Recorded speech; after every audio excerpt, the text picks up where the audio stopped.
Okay, we start our first topic, that is the age of social change. The legacy of French Revolution gave a new direction to socio-economic and political ideas of France and the world as well.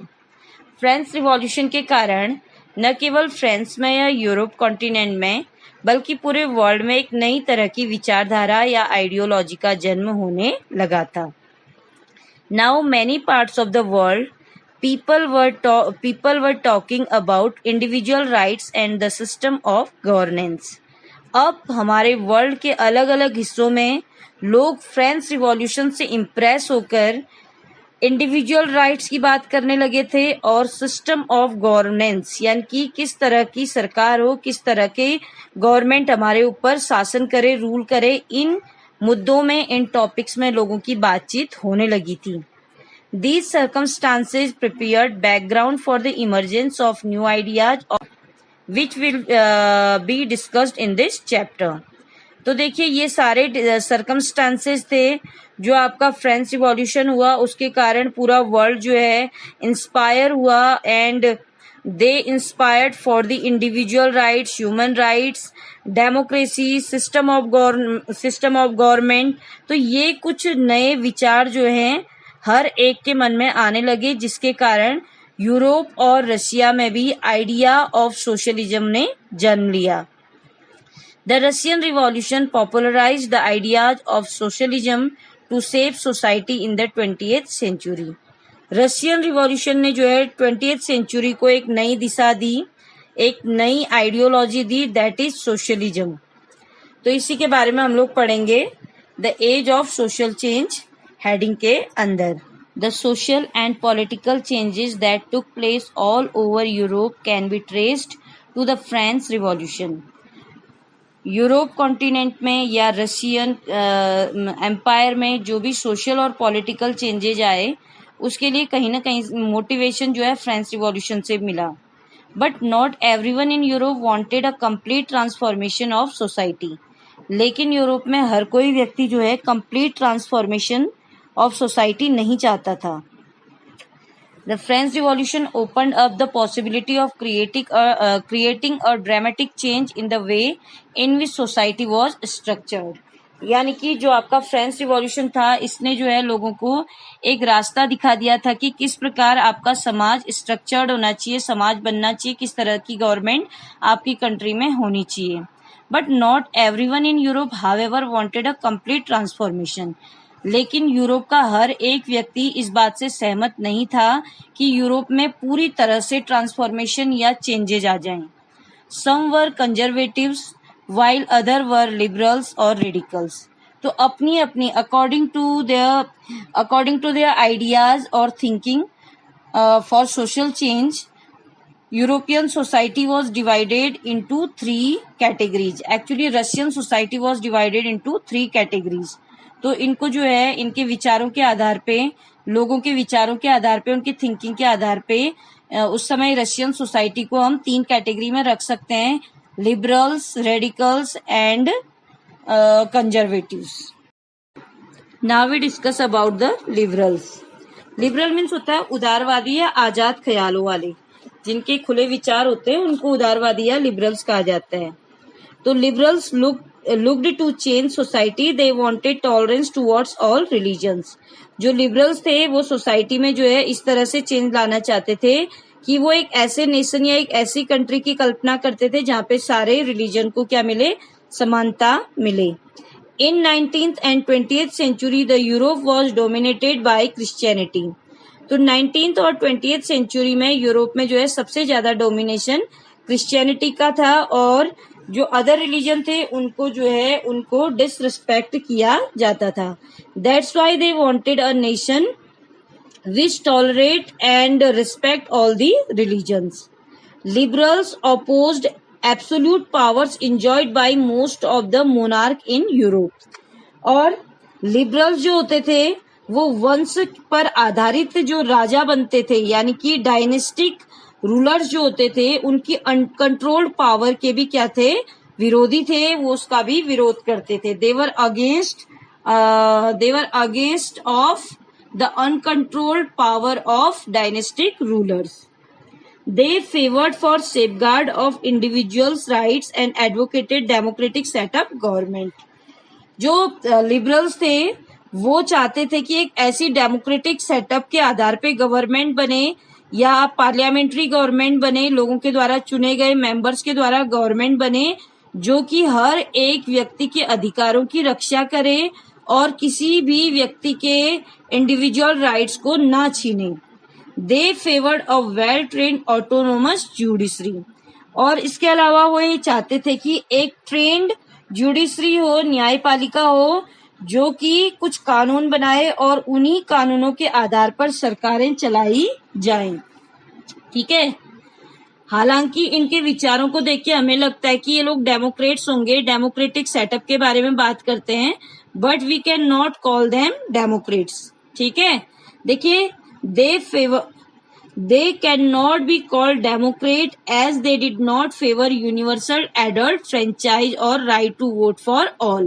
हम उन्हें Democrat में हम उनको इसलिए नहीं रख सकते क्योंकि वो right to vote for all के अगेंस्ट थे. मीन्स वो एडल्ट फ्रेंचाइज सबके लिए नहीं चाहते थे. They favoured voting rights only for man not for women. वो चाहते थे कि केवल जो प्रॉपर्टी वाले मैन थे उन्हीं को राइट टू वोट या पॉलिटिकल राइट्स दिए जाएं और महिलाओं को जो है राइट टू वोट और अदर पॉलिटिकल राइट से बाहर रखा जाए. इसीलिए हम लिबरल्स को डेमोक्रेट्स नहीं कह सकते. Now we talk about radicals. Radicals means होता है सुधारवादी. Means those people who wanted to bring sudden changes in Russian society, they were called radicals. ऐसे लोग जो रशियन सोसाइटी में एकदम चेंज लाना चाहते थे, सुधारवादी चेंज लाना चाहते थे, ऐसे ही लोगों को रेडिकल्स कहा जाता है. They supported women's right and organise the various suffragette movement.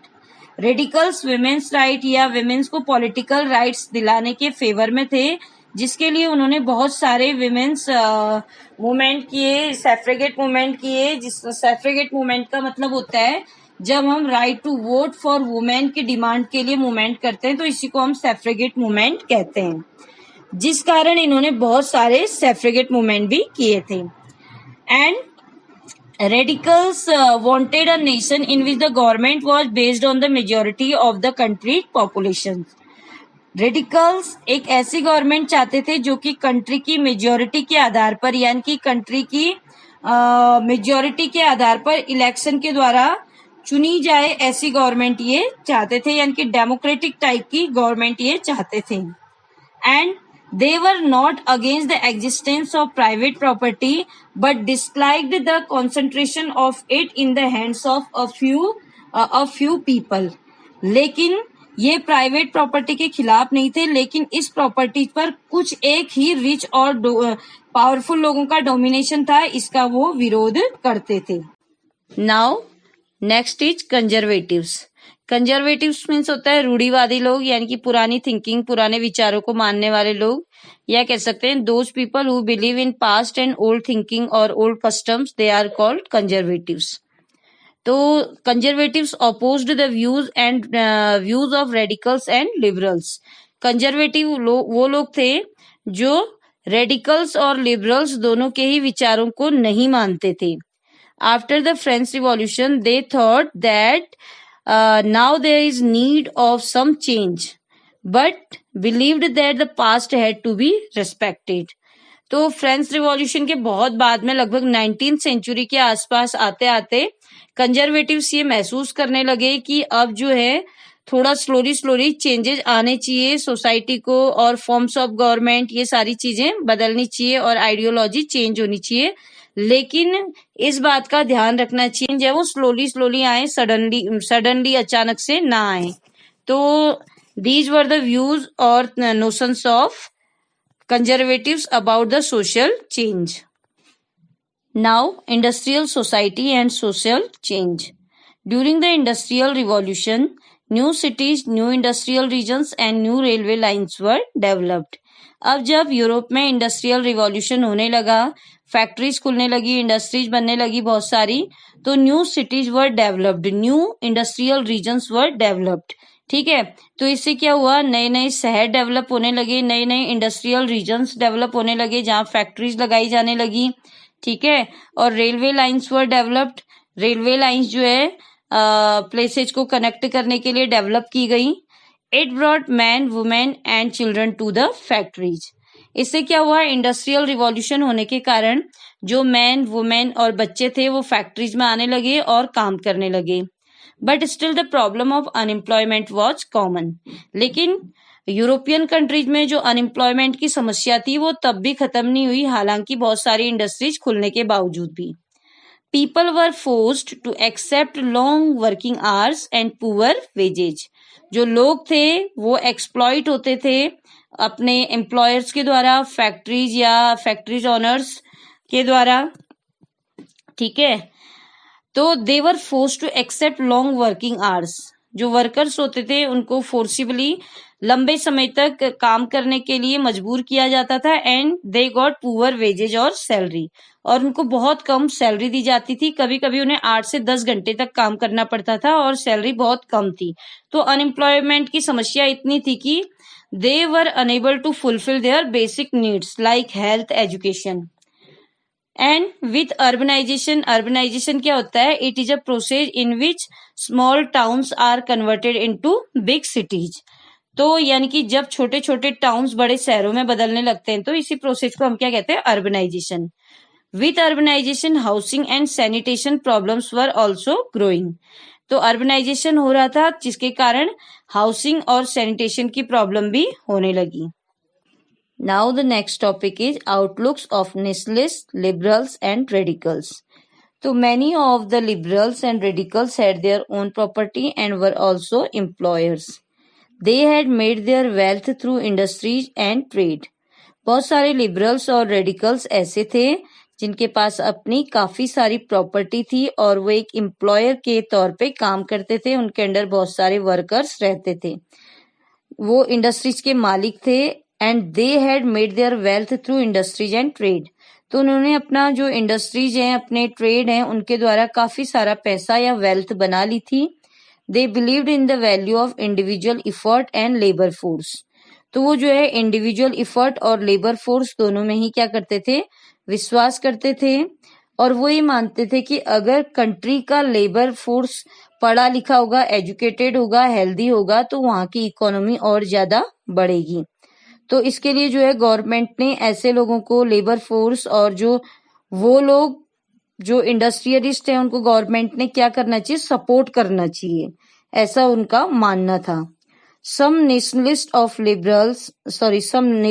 liberals and radicals wanted revolutions to put an end to the kind of government existing in Europe in 1815.